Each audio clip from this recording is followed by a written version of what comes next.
Hi all, Coach Amelia here with video number 2 in the workout series, the HankerCHIEF.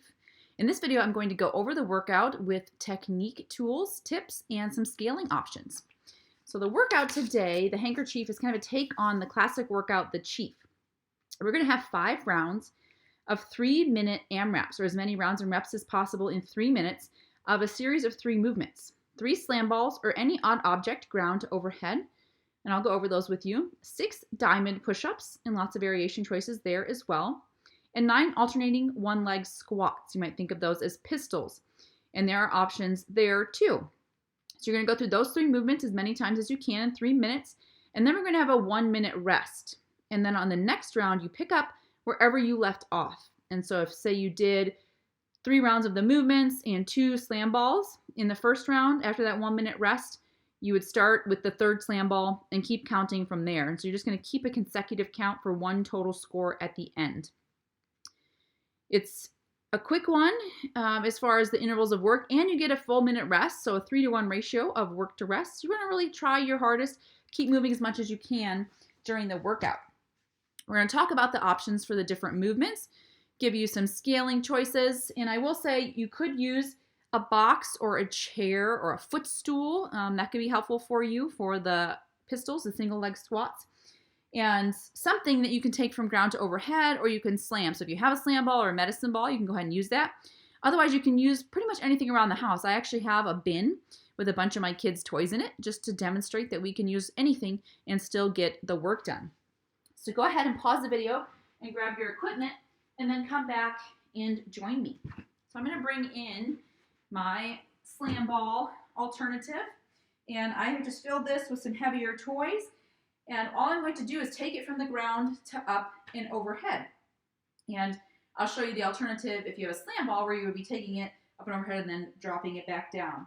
So anytime we're going to pick up an object, we really want to think about getting low to that object by hinging at the hips, sending the hips back, keeping that chest tall and proud, and lifting it up. This is a little bit low, right? It's maybe about the height. A barbell would be maybe a little bit lower. And so I don't want to get there by letting myself kind of round in the back. Okay, I want to be active here because I want to use my glutes and hamstrings to stand up. And so whatever object you have, let's just get 5 deadlifts first. So hinging at the hips, keeping that chest tall and proud over the object. And this one has handles. And I can also just hold the sides of the box if I needed to. Or if I needed to grab it here, I'd have to get a little lower. And if I need to do that, I still just send my hips down, keep my knees back, and keep my chest tall. So I can also kind of grab it from the bottom if I needed to. Okay?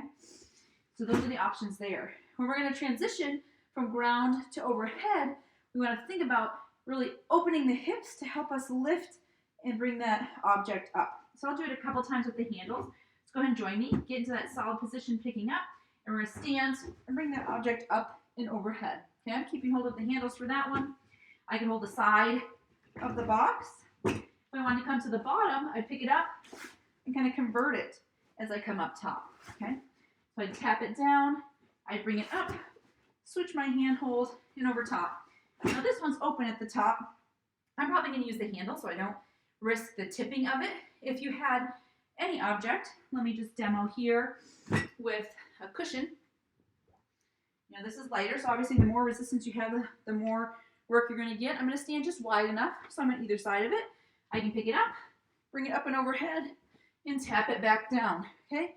And I'm really accelerating through the middle portion of this movement. Okay? I'm not just kind of standing and picking up, I'm connecting it, but really accelerating, snapping up tall, tapping it down with that solid position, and repeating. Okay? If you have a slam ball, what you would do is the same. Really, it's the act of picking it up. That's the work. And then you have a couple choices. You could just kind of let it go, from here. You could use a little more core and think about sending it to the ground, with more force, and prepping yourself to be near to that object. Okay? So be thoughtful. And even with this, it's pretty light. It's a pillow, it's a cushion. But if I'm really intentional about my movement, I can feel that I'm getting a lot of good work done.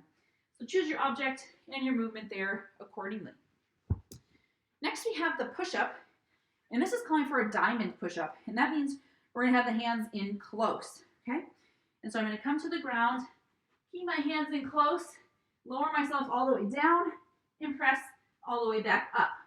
If that's too much, you can do a standard push-up with the arms out to the side, lower and raise. Okay, if that's too much, you can be on the knees, lowering and raising. If you're working between them and you have access to it, so say you're using a chair or a box for the next portion of the workout, you could also do push-ups to an elevated surface. Okay, so you could be here. I'm getting in that solid plank position, lowering my chest so I get the full range of motion and pressing back up. Okay, so that's another option if you're not quite to the full push-up on the floor, but you want to get that full depth range of motion in pressing, use an elevated surface. Okay. Next we have the single leg squat, the pistol squat. I'm going to move this back slightly. And what that means is we're going to put all of our weight on one side, sit to the bottom of a squat, and stand back up. Working on getting that hip crease below parallel. Okay? Sitting down and coming back up. That's an advanced movement. It takes a lot of strength, takes a lot of mobility, takes a lot of core. We worked on that ankle mobility in the warm-up, and they can be pretty tough. I'm going to see what I can do with them during the workout, but you can see I need to get a little time in my mobility. So let's take a moment, and you can use an object next to you and help lower and see if you can sit even in the bottom of that squat and press back up. So I can have assistance next to me of sitting low and standing back up. I could work on the negative. So if I'm just practicing lowering, I could lower and sit and then stand back up and then switch sides, lower and sit and stand back up. Okay, so that would be an option.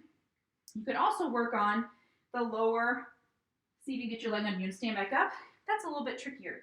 You can also use a surface to do some single leg work. You would put all your weight on one leg, sit down to that object, and stand back up.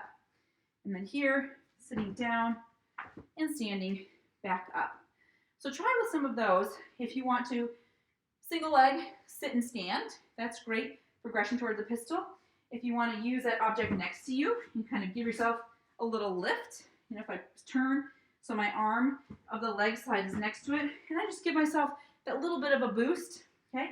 If you're able to get the full depth on your own, sitting low and standing tall, sitting low and standing tall. And if you're close, sometimes something small under your heels for a lift, you know, a weight, a plate, a small change plate is usually what we use in the gym. But that little bit of heel lift can be helpful, but choose between any of those to get some single leg work. And you might need to have a higher object. You know, it's okay to maybe put a cushion on the surface if you need different height. If you're just practicing really that act of coming back up. Okay, so let's go through one mini practice round here just to get a sense of how things will flow. Bring my odd object into view, and we're going to do 3 of these, 6 push-ups, 9 single leg squats, and it is alternating, so just 1 per side, 1, 2, 3, 4, 5, 6, 7, 8, 9. So you're going to try and start on the opposite leg each time you get into a round of those for even work, okay? So we're going to go 1, 2, and 3 for that ground to overhead, and I'm going to get 6 push-ups, finding your version. I'm going to do the diamonds for as long as I can. Good. Keeping that plank. And then let's get our pistol squats, okay? So 1 leg at a time. 1. Might use my odd object to help me for up. 2, 3, 4. Trying to keep the chest tall. 5. Think about sitting back. 6, 7, 8, and 9. So I'm using a little bit of hand assist there. That's the gist of the workout, okay? Find your equipment, make any adjustments, have some scaling options. Maybe you need to have a couple so that as you get fatigued, you have some choices. And then join me in the next video, part 3, for the workout.